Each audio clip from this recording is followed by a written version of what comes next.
Angela Merkel firmly insists that inviting hundreds of thousands of people to Europe was a good move. It's a process, but we've achieved a lot so far, and what remains to be done must be continued.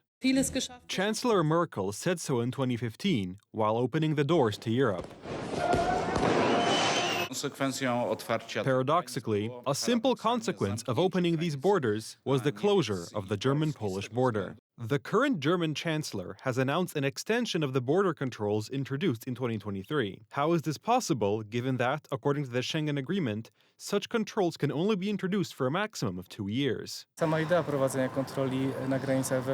very idea of introducing controls is a contradiction of one of the pillars of the European Union, namely the free movement of people. This law regulates and describes these things. The 2016 Border Code did not provide for the possibility of permanent border controls at all.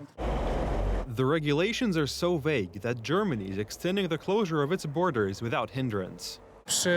With a good application and proper use of these regulations, these controls can in fact be applied non-stop. Friedrich Merz also announced cuts in spending on medical treatment, social care, and benefits for immigrants. The Bundestag's policy is consistent, and the German economy is not in the best shape, which is why it is easier for Merz to deal with migrants. The welfare state that we have today can no longer be financed with what we produce in the economy, Merz said. Only in the field of migration and migration policy can Friedrich Merz show himself to be a strong, effective chancellor, and he really needs that. The only thing the chancellor can do now is continue the policy of deportations, which also affects Poland. As part of the so-called rejection procedure, Germany sends unwanted migrants to neighboring countries, which is made much easier by the controls introduced 2 years ago. According to official Bundestag data, several thousand immigrants have already been transferred to Poland alone. What does the Polish government say about this? Zaczynamy ten wielki wysiłek. Bardzo proszę o wsparcie wszystkich dla Straży Granicznej, dla policji, dla wojska, dla wszystkich służb, które na naszych granicach zaczynają tę trudną pracę. However, data presented today by the head of the border guard show that the Polish side is much less effective.